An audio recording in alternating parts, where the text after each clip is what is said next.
Okay, it is 4:30. I'm going to call the September 22nd Board of Directors meeting for the Costa Mesa Sanitary District to order.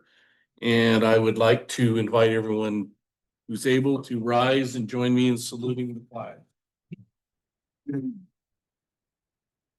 I pledge allegiance To the flag of the United States of America and to the republic for which it stands, one nation, under God, indivisible, with liberty and justice for all. Vice President Uten, do you have some words of wisdom for us this evening? Yeah, a little prayer, short prayer.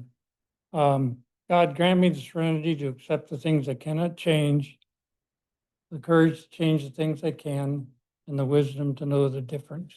Amen.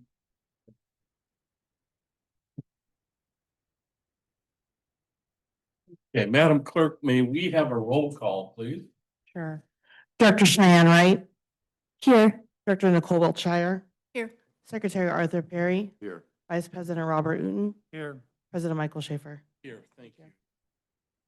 Any late communications or ceremonial matters this evening? No, Mr. President. Sorry? Oh, okay. Takes us to public comments. This is a time for folks in the audience to make comments within the subject matter of the sanitary district, not listed on the agenda. Directors are prohibited from taking action on oral requests, but may refer the matter to staff or to a subsequent meeting. Directors will respond if their public comments have been received. Please state your name. Each speaker will be limited to 4 continuous minutes, and we do have a request to speak. Mr. Netterhood, if you'd like, take the microphone for us, please.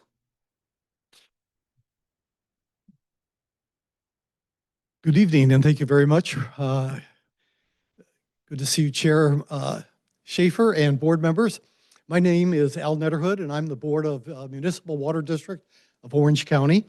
And I'm here tonight to present my candidacy for the open seat that was created for the CSDA Seat C when Arlene Schaefer retired. She was midterm, and things are going to be a bit different. There's not going to be an election. What the board of CSDA has done is delegated an interview process to Don Barth, who has seat A in the Southern Network, and Joe McKenzie, who is seat B, and they are going to interview whichever candidates there are. And so I will be submitting my paperwork, but because there's not an election, what I have done is taken the initiative to contact about 20 different special districts in areas that, quite honestly, I don't have expertise or experience. Special districts, the cemetery districts, library districts, I'll be appearing before each of them. And this is not a formal board request on your part, it's actually an individual request. And that is, I would like, if you feel comfortable after reading the material that I provided for you, I'd like to ask that you would endorse me, and I will include that paperwork in my interview paperwork for Joe and Don. So I'm not asking for a board action tonight, because of course that would be inappropriate. And since there's not an election, there's not going to be a delegation of the voting power. Again, all kind of unique.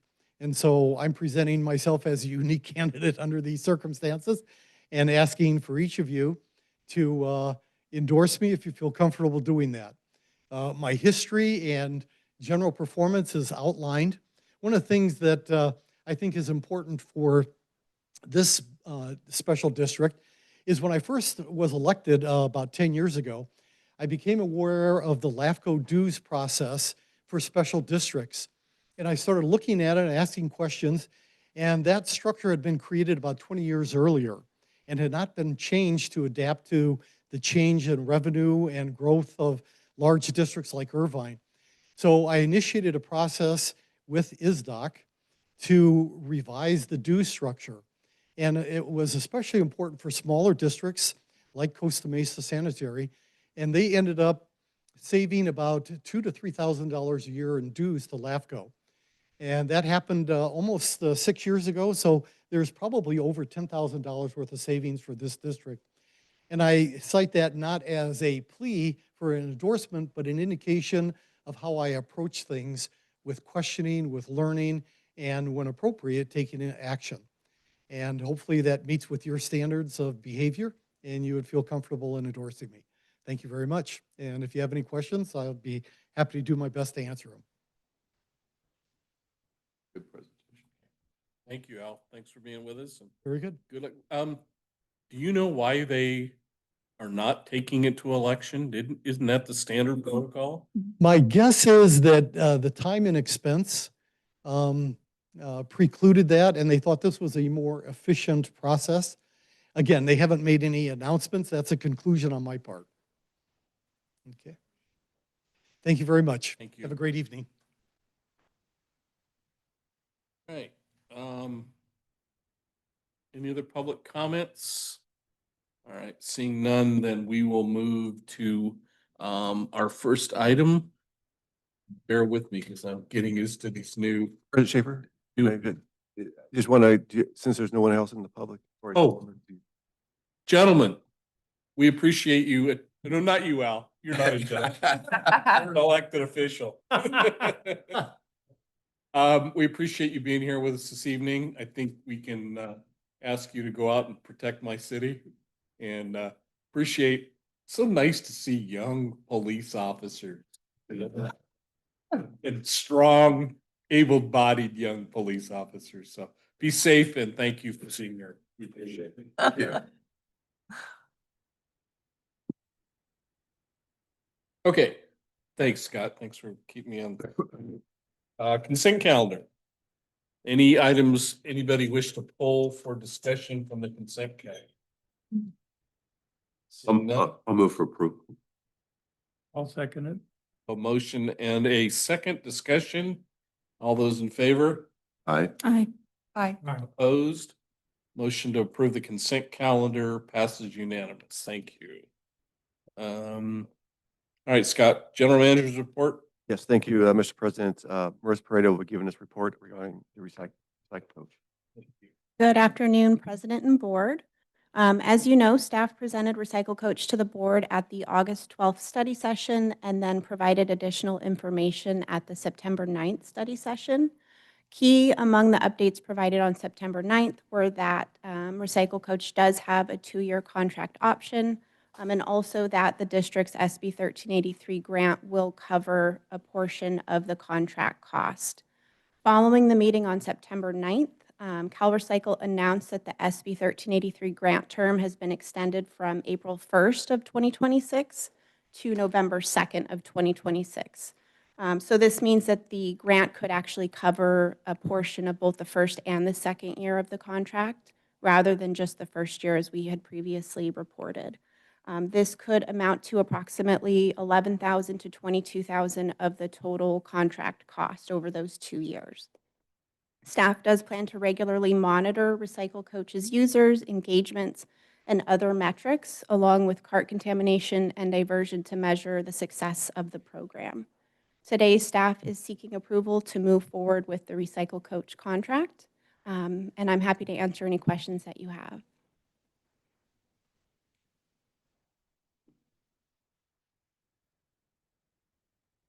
But looking at what page are we on? For this report, I'm trying to scroll through this. I'm on page 76 76. is where I'm seeing staff report on this item. Great, thank you. Yeah, it's down there. Okay, You can just type in 76 at the top, I think. type in 76. Or maybe that's an option I only have. I don't know. Yeah, I'd love to start off if we have at our disposal a demo of the product. I know that the board saw that previously, but I would love to see it if possible. We recorded the movie, we recorded it, so if you want to look back a past board meeting, you can watch it on that. We've already demoed it for the entire board. It's linked on this staff report. It If is, you click okay. the agenda that's referenced in, I think How lengthy is it? The video Uh, itself? Because maybe 15 or I- 20 minutes, I don't Mhm. recall exactly. There is an attachment as well that kind of outlines the program overview, and then that video from the August 12th meeting does have a full demo of the program by Recycle Coach's head of sales. I could definitely watch the full video later, but I guess I wanted like a recap before voting. And kind of go through a recap of the program. So it includes a few different tools, primarily the What Goes Where search tool. That's really what the district is specifically interested in with this program. It will allow customers to use an online search as well as an app search term and photo search to explain to them what items go into what carts, or if an item is a bulky item pickup or an HHW. So they'll be able to search those terms. There's 400 parent terms, and then I think 1,500 terms that are included within those initial 400. That's the primary focus of the tool, is to get this out to customers to allow them to figure out what to put in which cart. There's some additional features included with it, such as kind of an educational database that'll have some blogs, quizzes, items that children can participate in. And so that's another feature of the program. And then there is a calendar feature that will allow customers to type in their address, and it'll give them their collection day along with holiday delays. And that's something that you can kind of link to your own calendar, but we're looking at using that as just a collection reminder calendar. So those are the primary features of the program. Okay, cool. Yeah, so I saw this presentation and I think it's great that it's a widget that will tie into our website. I think that's huge for conversion from our users. I saw that like certain, like the bulky item is a premium feature. I'm assuming that our bid included all of those premium features or no? It doesn't include the premium features, so it includes just kind of the three base features that I just mentioned. That's their kind of base program, and then anything on top of that, there are additional costs associated with that. Because we have GoGov, that's where customers can currently request bulky item, HHW, report missed carts. We're going to keep that. Which is a great program, tool. I like right? that portal. So we don't want to take anything away from GoGov, so we'll be keeping that as our primary complaint or service request portal, and this will serve more of an education purpose. I'm curious if we have, what are our goals for how many users we are anticipating to convert, or how many searches our goal is to have? We don't have a number necessarily set forth. I think we'd like to see kind of what the engagement looks like when we do the initial push of education, and then we can kind of develop some goals from there. But I don't have a percentage or a number of users at this time that we'd like to reach. So how did they price it out to us? It's based on number of customers or accounts. So we have approximately 23,000 residential solid waste accounts, and it's based on that number. Okay, that's interesting to me, because if we're going to pay per ratepayer that we have, then I would want to have a goal associated to make sure like a certain percentage of our customers are actually converting. Which isn't gonna be, Even if it's so low. it's not we can have a goal for what we want. I mean, I know in marketing, you look at a 5 or 10%. Yeah. Return on or response ratio for something like this. I think until we have a chance to utilize it or see, Yeah. then maybe that's what the 2-year window is, but we're paying for a 2-year window, which Yeah. is a little high to my thinking. Yeah, like if year one is just testing and onboarding, then I would want to say, oh, by the end of year one, we need to reach this goal. And if it's not reached by then year two, then I would question the value of the system. However, like the actual scope of the system, the fact that it's used by so many municipalities, it seems really well built out. It could have really amazing implications for people, Yeah, but I'm concerned about the conversion. yeah, I echo that. And with the newness of SB 1383 and with the newness of recycling in the state of California, I'm not sure we'll get a good idea in a 1-year time frame. I think it's going to take at least 2 years for any substantial barometer of what we're getting back for that. So that's why I'm okay with the 2 year, if that's the way we go. But the first year is gonna be the big test because that's when people are gonna be getting used to it. The one thing that I wanted to say, did you see the email from the public? It sort of echoes what I had said at that September 9th board meeting. Do we have any idea what CRNR is doing? Have we heard anything from them on what they're developing?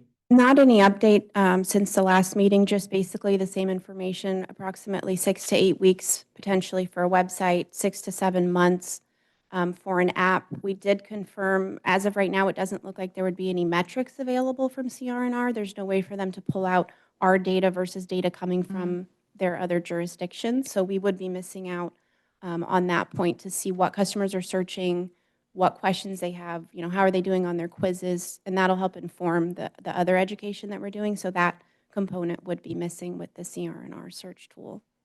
Yeah. The other thing that I don't remember this coming up before, but it said his comment was considerable and potentially unnecessary CMSD staff time will be needed to set up the recycle coach to give the correct answers for we're not doing that. So there will be, recycling rules are essentially the same across the state. Yes, there are nuances, but it will start with a base of these items. This is where they go. Staff is dealing with these kinds of questions every day, and so most of them are going to be very simple. Yes, these are recycling. Yes, these are landfill. Yes, these are HHW. There might be a few that we need to change from their base, but I don't anticipate significant staff time to get that initial setup complete. And then I know the comment did bring forth concerns if recycling rules were to change. CRNR is aware of that. Well, that's all things that they're sharing with us anyway, because we're doing so much other education and outreach. If something were to change, they're letting us know, and then we would just update that very simply in the Recycle All right, Coach who's platform. letting you know? CRNR. CRNR. The public comment was if things were to change, if recycling rules were to change, CRNR knows that. But they have to share that with us. So if something were to change, we would know and we'd be able to integrate that into this program. Is there any wisdom into giving CRNR a couple of weeks? He said 6 to 8 weeks. I don't know if I want to wait that long, but is there any wisdom? Maybe that's a subjective thing. Is there any rationale to us giving CRNR a couple of weeks to? If I may, based on what we've seen in CNR done, they promise us the moon, but they don't sometimes deliver. We're not It's getting the- any cheese. So my suggestion, let's move forward with the recycling coach. Let's see how long it takes CRNR to get their system up. We can compare both systems. Like I said, we could terminate this contract early if we want to. We think CRNR is a lot more valuable, but this program, the recycling coach, is going to be partially funded by a grant. So that helps. And let's compare the two systems and see what works best. Metrics as the program goes along, that staff and. Yes, like Marissa, we can develop some metrics to engage how well we think this program is. And I think the challenge, I think what Marissa mentioned, I don't think CNR can develop those metrics. That's a bit of a challenge. So, but let's work with CNR and see what they can do. Close some of those blinds back there. I have a question. Do we have a plan for like onboarding the community to be able to use this? Like, is there something that, are we training the community on how to use it? So we haven't, we were kind of waiting to see what the board's direction was. We haven't developed a specific plan, but we have talked with the outreach team about getting it into the newsletter, doing mailers. We have some mailers scheduled that are SB 1383 grant funded, so we could incorporate Recycle Coach into those mailers, doing our email outreach and social media outreach. So we do have a lot of platforms to get the information out to customers if it's something that we do want to move forward with. I think that's an excellent question, only from the standpoint that, again, I hate to keep doing this, but she's not here, so I can. Every day, my wife says, is this recyclable? So whatever outreach, whatever we do to get the community on board with this thing, we need to be really aggressive and go as hard as because that's going to give us the metrics that we need to find out if it's working. Right, So definitely. whatever your team does is really gonna have to, I think, be a huge effort. I would recommend like a webinar or even like an open house here at the district to train the public on it. We have an open house coming up. I don't know if it's too early to. I don't know.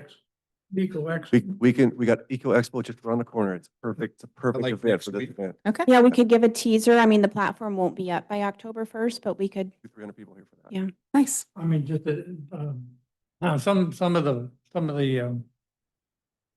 potential community involvement processes, or even something about,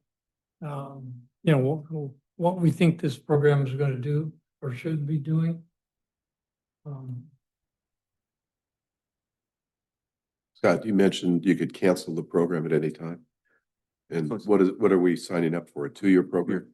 It was originally 3. The board didn't want to go that long, so we said, okay, let's go with 2 years. And it's a little more costly per year, but not a whole. I mean, it's just a little more costly, but not. It's not going to break the bank. So 2-year we thought would be a good testing run for the system. So how long do you think they need to give us the results that we're looking for? How 1 long year? for Will it take a year to get the results that we're looking for? We'll be able to start tracking users and engagements. I mean, as soon as the platform is active and we get the word out and people start using it, as far as how it's going to affect diversion or contamination, that is something we'd have to kind of monitor on a continuous basis. And I don't know that we could set a goal of like, at 1 year diversion will increase by, I don't know that we could set a goal like that, but we can continue to monitor and share that information. So how do we pay them? Do we pay them upfront? It's an annual, So 1 year upfront? correct. And go from there. I'd like to make a suggestion and see if the board's open to this. I'm viewing the success of this program twofold. One is the success of introducing it to our customers and ensuring that every single person knows about it, especially since we're paying for every single person to know about it. I would even be open to approving some small rollout budget to go above and beyond our newsletter or social media to make sure that customers know about it. I'm even thinking a QR code put on every single trash can. I know that's crazy, right? But I'm just going ambitious here. And I would love to set a goal that I would love to assign staff to set a goal that they feel is realistic. We want this percentage of our customers to at least maybe just visit the site portal. And so I'm looking at the Glendale's web plugin. I think this is really, really great, actually. In fact, when I was looking up my own schedule, I had to look at a PDF, right? That's bad. So this is fantastic on the website. I'm a little hesitant to believe that someone's going to download an app, if I'm just being honest. So I think we're going to see good engagement with the website and people already visiting our site for other reasons, other utilities. So I really like this. So that's one, is just our goal for converting our existing customers. That should be sort of one research assignment that I'd like to follow up on, and I would be willing to approve this pending that. And then the second one would be our macro goals as far as diversion. Are people correctly sorting their trash? I know we're already tracking that. We're already tracking it in specific neighborhoods. So if in a year or 2 years, we see the needle moving on that, that would be a success in my mind. So I want to know, how many people are we trying to actually convert to this thing that we could say, you know what, it was worth it? And then once we reach that goal, if we can have a secondary goal of, we can tell that since we introduced this product, people are recycling correctly, just X amount better, then I think I would feel good about, that we really gave this our best shot in the sense of oversight. Why don't you make that motion? Yeah. If I can get a second. So I would like to make the motion that we approve item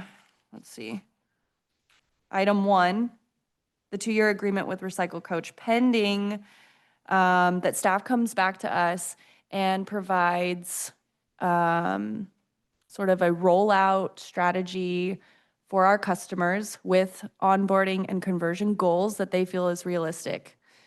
Secondarily, we'd also like staff to think about and maybe even talk with Recycle Coach about realistic goals for results that Recycle Coach has had as far as successfully helping customers with diverting their waste and recycling better. That is a long motion. You got longer. Right?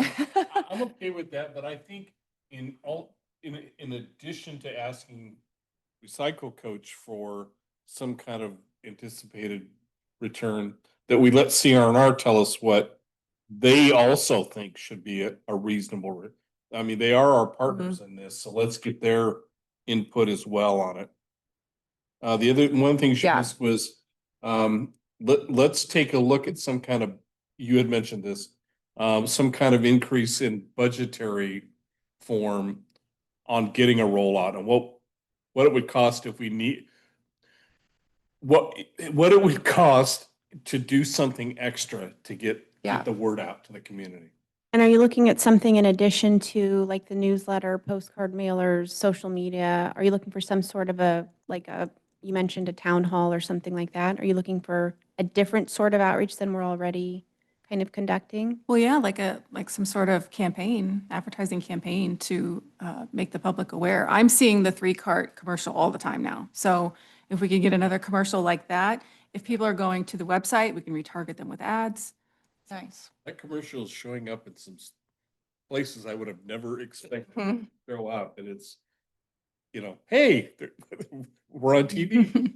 So, I'll second the motion. all right, we have a motion and a second. Mr. President, Yes, before sir. you vote on that, is the motion anticipating that there's going to be a second approval? Because it approved pending staff bringing things back. Is this approving something or is this approving that it come back for approval? It's approving it and Coming back With more follow-up. information. Yeah. Yeah, So if you're approving, it means we can move forward Yes. implementing the program. correct. Thank you. Thanks, Alan. All those in favor? I Opposed? We put you through some gymnastics on this one.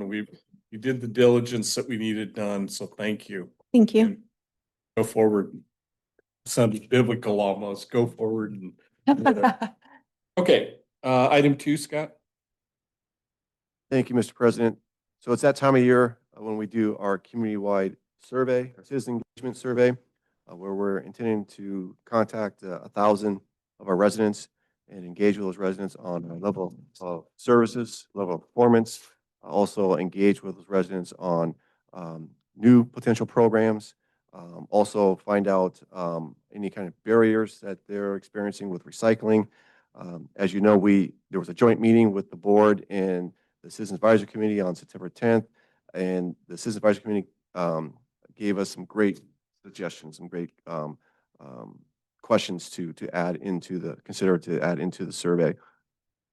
In fact, one of the Citizen Advisory Committee members here tonight, Brooke Netsky, who's her recommendations are attached in your staff report, and some of those recommendations are included in the survey. And what I would like to go with you today is the new questions that we are proposing in the survey. You have a hard copy before you, and what I would like to go real quick is just to share with you the questions that was going to be added into or recommended for the survey, and these were suggestions made by board members from past meetings and from the Citizens Advisory Committee. So really the new questions start on number 27. Scroll down to 27. In this hard copy? is Yes, what you're saying? hard copy. Go down to 27, and it's on the screen here. And this is one of the questions that committee member Brooke Netsky mentioned. It was about the barriers or how well the recycling program is going, the 3-cart program. So on 27, we're asking, are they satisfied or dissatisfied with the new 3-cart system that requires people to separate their trash, recyclables, and organics? And then 28 is a new question as well. And this is where we're kind of engaging with them. How well do they know what belongs into the carts? We're kind of like almost like a question. So here's a list of items that could possibly go in the recycler, which one does not belong? And I'll pose this question to the board of directors. Do you know that answer, the 28? What does not? I belong to was thinking the cart? same thing, if you would want So to. does the board director, I mean, put you on the spot here, did you know what's the correct answer in this one? Go ahead. I can't see them. Can you read the question? So it's either glass is aluminum is B, C is paper, including magazines, D is flexible plastic like grocery bags, chip bags, E is plastic bottles, F is tin, and G is cardboard. So of those, which items do not belong in the recycling carts? Vote for D. Yeah, I think so too. Yeah, at least D. Oh, man. You think we don't listen, Margaret? Oh my gosh. What'd you say? Cheyenne, what did you get? I don't know. They got me. See, that's just like come in. You would answer Yep. the question, boom, it popped up. You know, when I read that, I thought, who's gonna know what tin is? Right? Huh. Oh, me. Say tin cans. Well, Say tin. we used to have Tin Can Beach in Orange County, you know. Alan and I remember Tin Can Beach. Why? So, no, so again, all these questions coming up here, these questions are new questions to consider for the survey. The 29 is, which of the following are the biggest barriers for you and others in your household to properly sort recyclable items, right? So that's a new question we're considering. Number 30 is, I think, and again, this was suggested by the Citizens Advisory Committee. What would make it easier for you to properly sort recyclables waste in your household? And then give us items that will help remind them what's the proper recycling materials to throw in your recycling cart. 31 is a new question. In the past, approximately how often was food waste from your household placed in organic recycling carts? Then number 32, again, new question. In which of the following areas of organic waste sorting could you benefit from having more information or education? And then again, it goes back to the barriers. Which of the following are the biggest barriers for you and others in your households to properly sorting organics waste? And then 34, a new question. What would motivate you to properly sort organic waste in your household? And then 35 is now we're digging in for a new program, and that is the variable rates or pay-as-you-throw program. And this is where we're going to engage with residents. You know, if right now out there, residents have 3 different sizes of carts: 35 gallons, 65 gallons, and 95 gallon carts. And we're going to ask those who've taken the survey, would they support or oppose the sanitary district implementing a variable rate system? Meaning, if you have a larger cart size, you're going to pay more than someone who has a smaller cart size. Do they oppose or do they support or oppose that program? And that will give you some good information if we should proceed with this program or not. And then it'll still be up to you if you want to proceed or not, but at least it'll let us know what your constituents are thinking. 36 is new questions, and this is related to Vice President Uten about recycling batteries and containers. If people would have a battery disposable collection container to collect batteries before properly disposing of them, would that be useful for them? And I think here's another question by Brooke. How would you prefer to receive information from Costa Mesa Sanitary District about updates to your home services? And then 38, and this was again a question made by the board in the past. We talk about deterring scavenging, removing recyclables from the blue lid containers. And one suggestion was maybe we bring back lockable containers. And so that's a question we would ask. Would they support paying for lockable blue lids? You know, it would cost more. And so if they say yes, then we want to engage further. Okay, well, what's your comfort level? How much more would you be willing to spend? $1 to $2 a month, $3 to $4 a month, $5 a month? What's your comfort level? And if we see a good support on this question, then maybe something we can acquire some of the blue lid recycling carts, and the residents can request them on an as-needed basis, and they'd be willing to pay for a little bit more for those containers.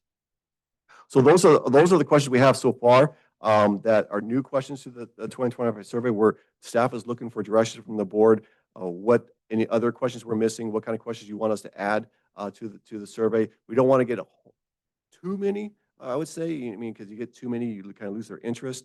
But definitely looking for a few more. If there's any other questions you think we're missing, we'd love to hear from you, because we would like to jump on this pretty quickly. We want to get out there and engage with our residents and get back the results back to you by the end of the calendar year. It's a goal. So Is there any way to ask a question about the concept that we just approved? sure, I guess, I don't know. There's kind of a question that What's that? infers. Go ahead. Now, the question about, I think, what would make it easier for you to recycle or what would help you know what to recycle? It mentions a An app, yeah. recycle coach type platform, yeah, on there. It does. Yeah. I have some questions and feedback. So this is a telephone survey, right? They're calling them? They do a variety of different sorts. They do telephones, text messaging. We're also going to do a focus group. So it's a variety of different methods. They reach out to the public. So I felt like some of these terms might not be known by the public. There's certainly, I mean, if I weren't here, I'm not sure that I would understand what source separate means. Mhm. So can we provide like verbiage that's going to clear that up? I have a list here. Let's see. Do you understand the kind of materials that goes into 3 separate carts? I would rephrase this. I don't think it's that clear. I would say, do you understand which materials go into each of the 3 separate carts? It's just a small rephrase. When we ask them, what is your preferred method for receiving information? I would add and why, so that we understand why they're asking for mail instead of email or whatever they choose. When we're asking them, are you aware you can request different cart sizes? I would ask them also, are you aware that you can save money on your monthly bill by downsizing to a smaller cart? It hasn't been approved yet. Oh, So that has been, you can ask that question because it My hasn't bad. been formally approved yet by the board. Say that again, I didn't understand that. So Director Wilshire wanted us to ask a question. So I heard her question. What was your answer? That program has not been approved by the board yet. The board has not approved variable rates. But we're asking about it in this survey. We're asking if, are they open, if the board is considering this, would you support or oppose that? Basically, a survey of the public about future process. Yes, correct. so for questions about the locking lid, I'm asking, in the past, when we do these surveys, is the public aware that we need their recycling? Because if I was in a single-family house and I had carts, I personally would not care if someone was taking my recycling, if I didn't know that we needed it. So, Good point. I think that's, I would say, I would agree with him. There's quite a few people aren't aware of the valuables of recyclables and why we want to deter people from removing recyclables from recycling lids. We could ask that question in there. Are you aware that recyclables are a commodity and Yes. it helps offset the cost? We can ask that question, sure. And- And then lead up to the blue lid card, sure. But they're actually CRNR's property once they go in the can. Yes. Yes, but the revenues they receive from the recyclables, in theory, help offset, provide that program. yeah, and if they don't know about it, you need them to know. And then I have one more question I'd like for you to add. This is either or. So either, do you have any feedback on how garbage collection trucks operate in your neighborhood? Or are there any ways the operation of garbage collection trucks in your area could be improved to better serve residents? Mm. Either one of those.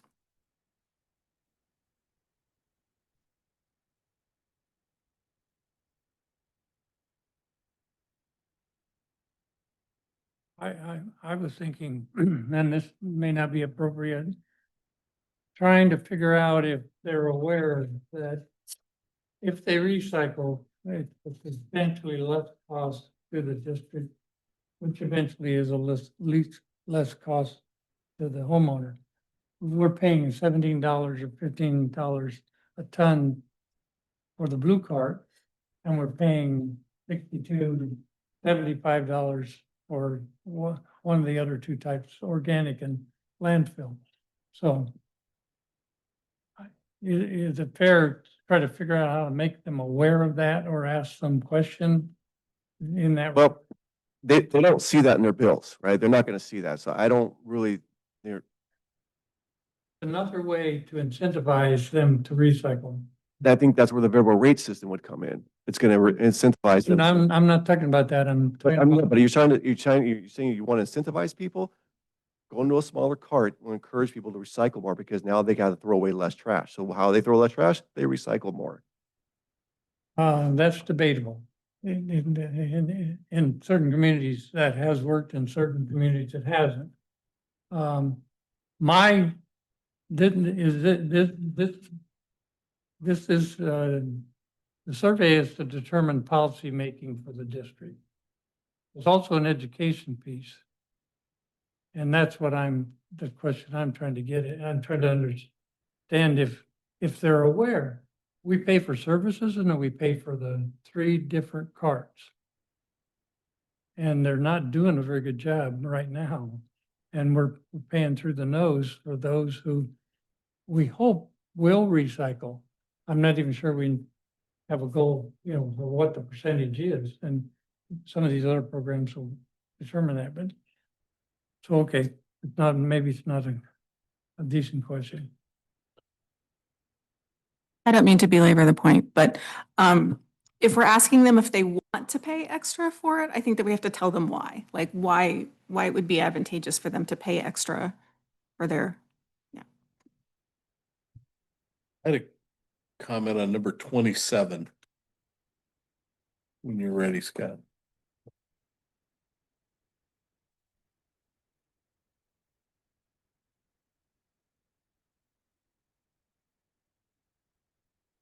Take out the word dissatisfied, I think. If you say, are you satisfied or dissatisfied? Majority of the people are going to say, oh, I don't think I like it. I think I'm going to be dissatisfied because you're a government agency. I would rather that just say, are you satisfied? And if they're really dissatisfied, they're going to let you know. It's easy for me. All right. So at this point, you've got the changes. You'll do whatever needs and get these to Adam's firm to. I have a few Can you more. give us some deadline or timelines? Like The goal is to get the results in December. That's the goal. That's what I thought he said last meeting. Okay. I have a few Oh, thoughts. shoot. Oh, I'm sorry. I'm almost done. From just the joint CAC meeting, I would definitely like to see younger people in this filling out the survey. And yeah, I think that speaks for itself. I'm curious, what would be someone's motive for conducting this survey? No, what is a customer's motive for completing it and talking to someone on the phone for, I think, what would be quite a lengthy conversation? Well, again, it's their motive is they want to give their opinion about how their government is running, right? And I think the public enjoys doing that. They let us know how we're doing. Yes, we do get employees who don't have the time to answer the questions, but believe it or not, we've always found 1,000 people to respond to these questions. Totally. I guess my concern is that only a certain type of person would be free in the middle of the day to pick up the phone and talk for quite a long time. I mean, I think to get through all these 43 questions, it would skew an older audience, So I'm trying to think about if maybe this consultant has any suggestions or approaches for including or motivating a younger audience to participate, maybe even online, like accepting online surveys. Do we see the younger people skew there? And I think when they call, they ask them if they would, don't they ask them if they would prefer to do the survey online? And they give them a link or something? Yes. They give them options. So it's not just telephone service. There's all resources that they use to gather the information. And the survey will talk about the demographics.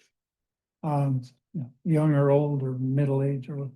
Yeah, I was looking at the last time when we had the joint session with the CAC, and I would just like it to reflect, I think, a little bit more what our city's demographics are.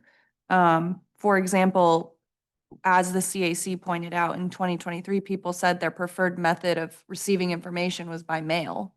And that kind of struck everyone as a little bit odd because not a lot of people would say that. That would be the old. Yeah, I think it was a little bit telling.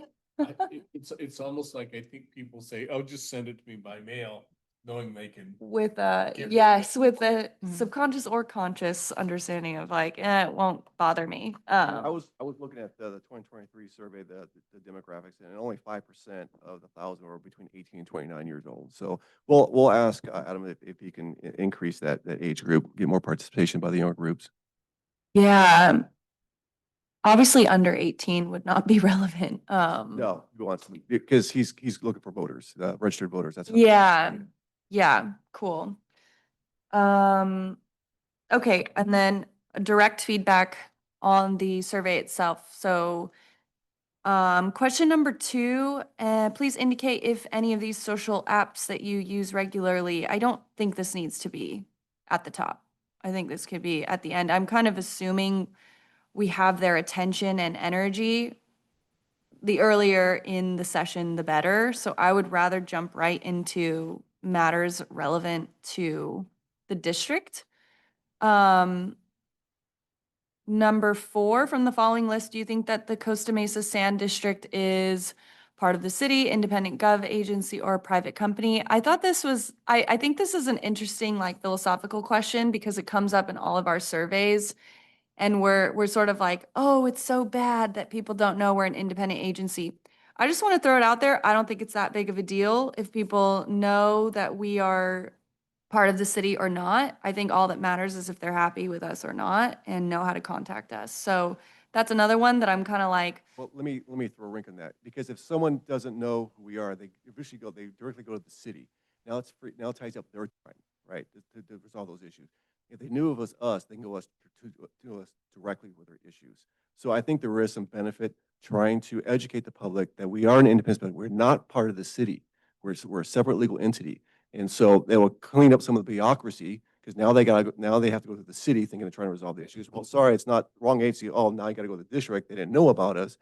It just makes it more efficient if they know who they're dealing with. I agree. And if that is the case and we can prove, after 10 years of doing this, people still don't get it, then are we plugged in on, is Costa Mesa Sand plugged in on the city's website? It is? And they help us on social media. I mean, you're right. I don't see us listed under like departments and divisions, for example. But So, we're not part of their department. We're a separate legal entity. So it'd be as other agencies. On their solid waste pages, it references people or refers people to the Yeah. district if they have residential collection services. well, I see Mesa Water. Oh, here we are. Yeah, we have our own page under community. But maybe if we were under government too, I don't know. That's, I guess I'm torn on that one. I don't think I understand it could be a waste of the city's time if somebody calls them. But It's been this board's position to try to educate the public that, we've been around for over 80 years and we're not part of the city, and people still think we're part of the city. Yeah. It's frustrating at times. yeah, that's valid. Unfortunately, people misunderstand what government does all the time. Okay, next, question number 13. Kind of relates to Director Wiltshire's question. A sanitary sewer lateral is the pipe that carries wastewater from your home to the public sanitary sewer main that is typically in the middle of your street. Who do you think is responsible? I mean, I don't really understand like the relevance of this question, and it's super technical. So in my opinion, this question should be Question, deprioritized. again, it's an educational type of question, because most people don't realize that the lateral, which is from their home to the street, is their responsibility. So people don't know that. And so it's a kind of an educational type question. Okay, if you don't know that is, if you have a backup in your home and your lateral is full of roots, that's your responsibility. It's not ours. And so it's trying to way to educate the public that, look, you need to take more ownership in your laterals. When people Yeah. answer, Be pretty relevant when especially from an insurance standpoint.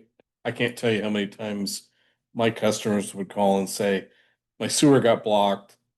And Not who's my, it's yeah. not, it's their responsibility. And this is where it From an ties into educa- our sewer inspection rebate program, where it ties into that, where we get people, we try to encourage residents to televise their sewer laterals, and they can get a clean out at, we will reimburse them up to $500 for that, so it ties. We only ask homeowners this question? It's, yes, it's only the homeowner, because that's, yes, because it's not, yeah, anyone, any lateral, whether it's multifamily, townhome, whatever, it's the property owner, it's not the districts. I guess, at the beginning, we asked, do they own or rent? So does that inform the rest of the questions? They get asked if they're relevant to them or not? If they're a renter, then we won't ask them any more questions. That, I think, is that one of the questions they asked? But it says if they rent a single family home, then it doesn't say think and terminate after rent a single family home. It's number one.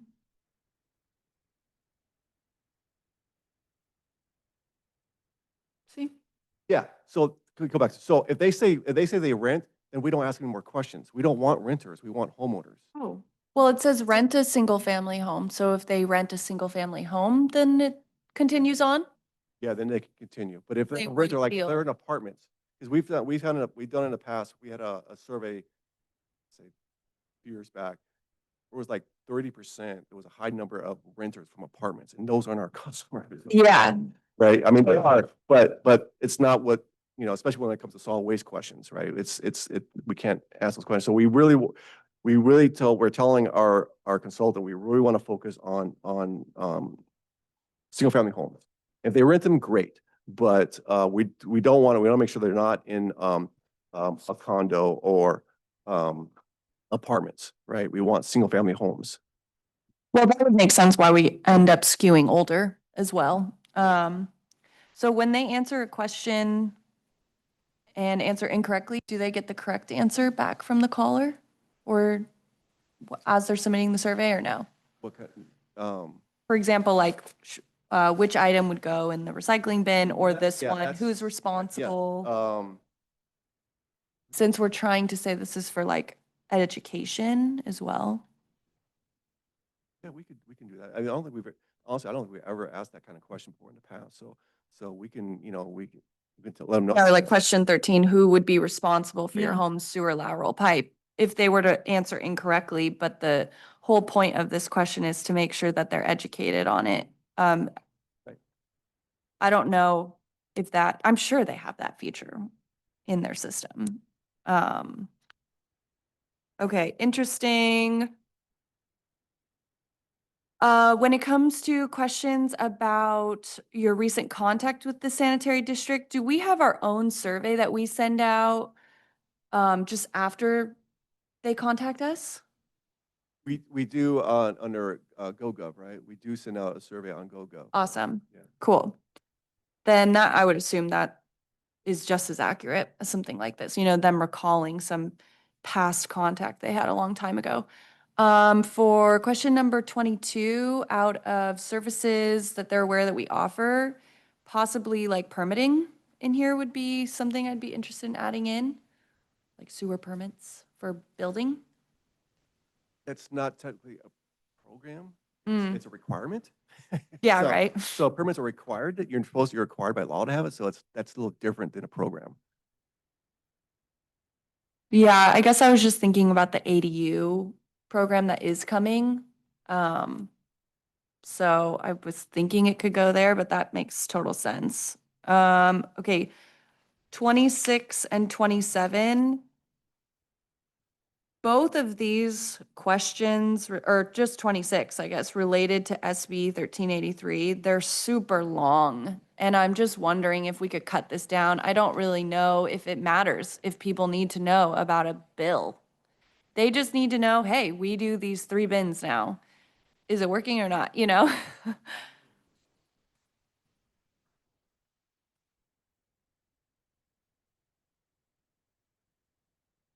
And then I wouldn't assume for like question 31, I wouldn't assume that people know the green cart is the organics cart.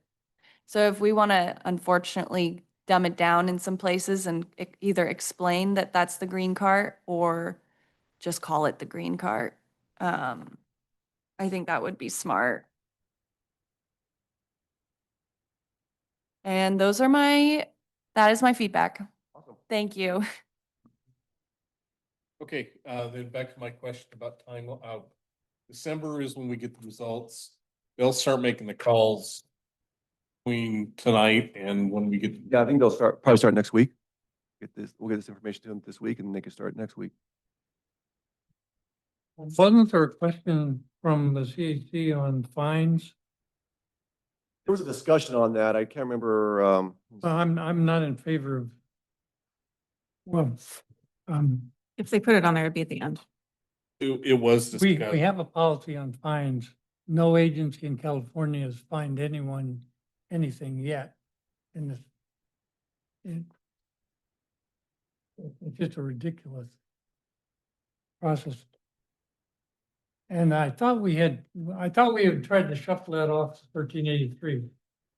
Finding is allowed, but it's up to the individual agency whether you have a policy on that and what it is. right, right. And we have a policy. It's just that the board just has not given us a green light to fine people.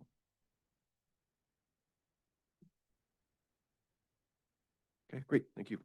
Item 3, is that you or Lou? That'd be Lou Tran. Thank you. Me? Good evening, Mr. President and member of the board. This report covers the district's spending and revenue through June 30th, 2025, along with staff's best estimate of the year-end balances. While the fiscal year has ended, some invoices for service before June 30th are still being processed.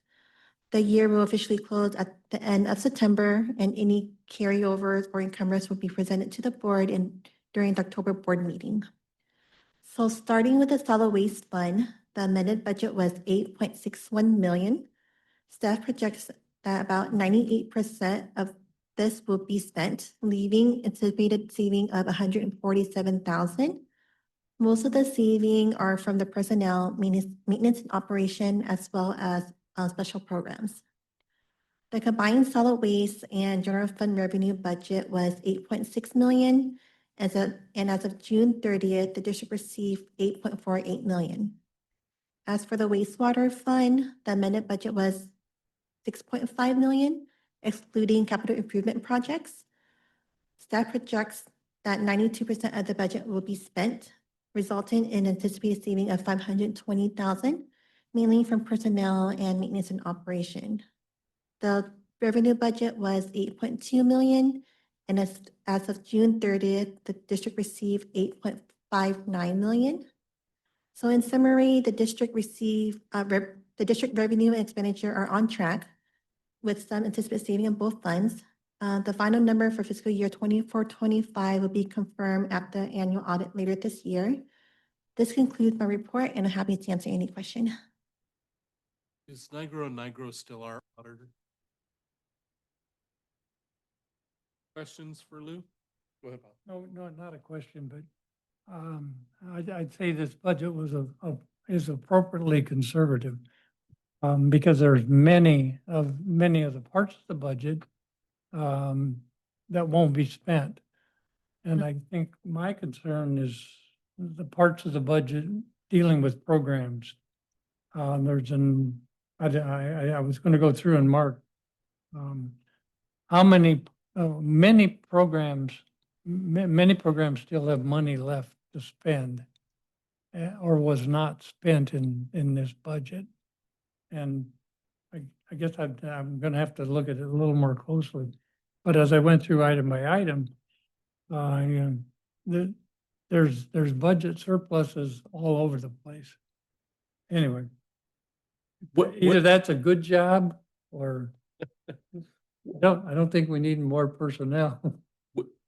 At what meeting do we take those and move them into next year? October board meeting? The October meetings when we do look at that? Yes. Okay.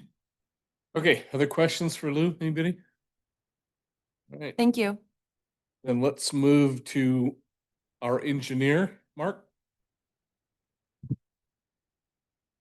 Good evening, board members. Thank you for letting me present my report. I will start out by saying that this was a challenging report for me, just because I was coming back from a vacation. We're changing system, and then I had some technical difficulties with the actual files. But let me just mention a few items. Number one, Project 341, the Eldon Redundant Force Main. It's about a $10 or $12 million project. We received the 60% set of plans and specifications, and our consultant and the project manager and I plan to meet with the city this Wednesday to discuss the 60% drawing and cover that project. Second project I want to highlight would be Project 349, Mendoza Force Main Redundancy. We'll be modifying our Mendoza pump station in the alley over off of Mendoza near, I think it's Baker. And we'll probably be putting that project out to bid in October. We'll open bids in December, make a January award, I believe is the time frame, and then over a 3-month window, we'll build that particular project. We also have a meeting to discuss the 90% plans with the city. I need to close the alley, a small portion of the alley at the southerly terminus for about 2 weeks or 3 weeks. I'm asking for 3 weeks out of the 3-month program so that we can tear up the pavement, put all our pipelines in, get pavement, new concrete pavement poured. Because it's not asphalt, we have to pour it, let it cure, remove forms, do all the stuff that we need to do. And that's going to take a little bit of while, and I can't allow cars on there. So we're having a discussion with the city regarding that project, and I think that they will let us close the alley when it's all said and done. Item number 3, we have a project 505 and 605. It's a combined project where I'm going to be replacing about 50 or so frames and cover that need to be, manhole frames and covers that need to be replaced. We've bid opened, and I will be making a recommendation for award next month at the full board meeting. Item number 4 I would like to highlight is Project 530. We finished the 2 sewer projects over at South Coast Plaza. I'll be working on the closeout documents and getting those to our general manager to sign so that we can close out those projects. The next project I would like to highlight is Project 535, Irvine Harbor Pump Station Electrical Improvements. That project has been awarded by this board of directors. We are waiting on a city, our contractor is waiting on a city encroachment permit to start working at the Harbor Pump Station. I'm working with the city right now on that particular permit, and I would anticipate, I'm hoping this week we get the permit so that I can let the contractor loose next week to get the Harbor Pump Station electrical work done. We are also working with the County of Orange on getting a permit for the Irvine, but that project, we got plenty of time because one of the things we have to replace as part of the electrical improvement is the main meter pedestal, and it's getting relocated down the walkway a little ways, and we're installing a whole new meter main. That's about a 3 or 4 month process with Edison, and getting the part is about a 4-month process, lead time for the part. So I've got plenty of time on that one. But that's, both of those electrical works are moving forward. Project 610, 620, and 630, they're towards the bottom of my list on the first page of my report. Neither of those 3 projects have even started. I will get them started in the next month and a half or so, and we'll start getting some work done on that particular project. But I was only around for 2 weeks during this particular 1-month reporting period. Director Wright requested some additional information on my I'll say graphical information system, GIS project. I plan to bring some information back to the October board meeting. I just want to make sure that she understands I didn't forget your questions. I haven't ignored you. I've had some other more urgent projects that I have to get requests for proposals or requests for bids out on the street, and I've been focusing on those rather than this other item. But I will get back to that, and I will bring that to you. The last thing I want to mention is I guess, and maybe apologize to the board, projects 610, 620, and 630 were not on my report. Again, I was having some technical difficulty, and obviously when I cut and paste something, it didn't get carried over. So I will add those into the report for October that goes to the October board meeting. I am happy to answer any questions on any of the items. I'm assuming that you guys have read all of this, but I didn't want to basically repeat every single word. So that concludes my verbal report. Are there any questions or anything that I can help clear up or answer for you? I have one. Yes. Project 505. Yes, Is the sir. city still doing that workforce? The,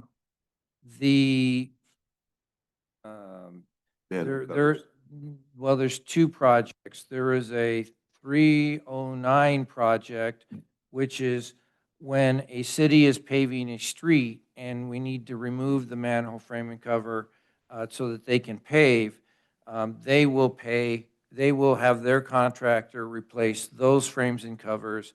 Our agency reimburses them for their work. And that's, we don't have any of that going on right at this moment in time. But 605 and 505 are our projects to replace frames and covers that are outside of the city repaving projects. And we have about 50 of those that we've asking the contractor to do. And I'll be bringing the bids to the board as information so that we can make an award to a low bid contractor. And right now, everything's looking good to bring that to the October board meeting for your award. Thank you. Did I answer your question, sir? Yes, it did. Okay. These are just covers that rattle, or they're worn out, or they're broken, or? A little bit of everything. If they're structurally, the donuts and things that are around the frame and cover, if they're broken and the pavement's breaking, that's considered a grade 5. But some of the frames and covers, the cover is supposed to be flat on the frame, as you're aware. When they're halfway down in the frame, that means something's wearing out, and we better get in there because they're getting thin. So we don't want a car breaking into those. So that's another one. So there's collars and covers and. All of that stuff. Yes, sir. Okay, other questions for Mark? Thank you. Thank you. Mr. Davis, I think you're next. Nothing this evening, Mr. President. Counselor. Did send you a few emails about some memos recently. So I have nothing further to add about that. I have For a the good of the question, order. if you don't mind, Alan. So Mr. Netterhood was here this evening proposing his appointment or our support for him to be on the CSDA board. I don't know if you all received an email from him. Did any of you? Yeah, I did. And it basically said, we don't have time to go to everybody's board meetings and get a resolution. So would you nominate me or support me? It's all up to you whether you want to do this or not. It's really unusual to get something like this. Is it okay for us to do this? Well, in the first place, I'm sure you recognize that it should be agendized and you should, take collective action on it. So that would probably answer some of the questions Yeah, if you did that. I guess. Did he say what the timing was? Oh, it's sometime in October. He's got until October. But I don't even know who's running for this. How do I make a choice with Al Netterhood when I don't? And I've known Al personally, and I mean he's done a good job with Metropolitan and with Yorba Linda. But I wondered if this was legitimate or if we should be doing this. And wouldn't the organization send you something describing the process like you normally get? Saying, here's how you vote and here's the ballot and the president gets to vote. And I mean, it's the whole, usually you get instructions. But we got nothing other than, please support me. So, okay. Thank you. Appreciate that. Local meetings, Orange County Sand, Bob? anything? We're meeting this Wednesday. Sarfa? In this Thursday. Not good time. Welcome back. Welcome back from your vacation. ISDOC, I have nothing to report from ISDOC because I didn't go to the meeting. So I have nothing to report for you. Same with, I guess with CSDA, I would ask any of the members who want to make comments about the annual conference. Again, it's so much nicer going to Monterey than it is to the Coachella Valley at that time. Next year, the conference is in Rancho Mirage, I guess, or wherever, the end of August. You know, for all the money they spent in Monterey, they're gonna make it up by spending less in Rancho Mirage next year. As usual, CSDA puts on an excellent conference. The speakers were good. But the most important thing that came out of CSDA was seeing our finance officer up there getting her award. It was, I mean, it was when they were going through, I don't know if you guys noticed when they were going through the resume and what she did, there were a lot of people going, you know, like shock and awe for Caitlin. So, They recognize how good we are. they better recognize how good we are. Gee, for heaven's sake. How good we are at putting together a resume. Maybe that's what it Well is. deserved. That's what it is. I didn't stick around for the last meeting. Did they recognize Arlene in any way? Did they? Joe, who's gonna be on this interview panel, spoke at one of the sessions. Concerning how she appreciated Arlene and traveled with her a lot to the meetings and that she'll be missed. I've written up some of the things. Please go ahead. Well, yeah. They had a program on community-based social marketing that I thought was good. They basically just gave an outline for how to do it. And I won't read all this, you can read it in my report. And there was a meeting that I attended on Sunnyville's collection of food scraps. There was a meeting on LAFCO. LAFCO is apparently a resource that we can use in many different ways. And they outlined including the MSRs and other things. And I did learn that SDRMA has health benefits and advice. I especially enjoyed Joe Theismann, one of the breakfast speakers.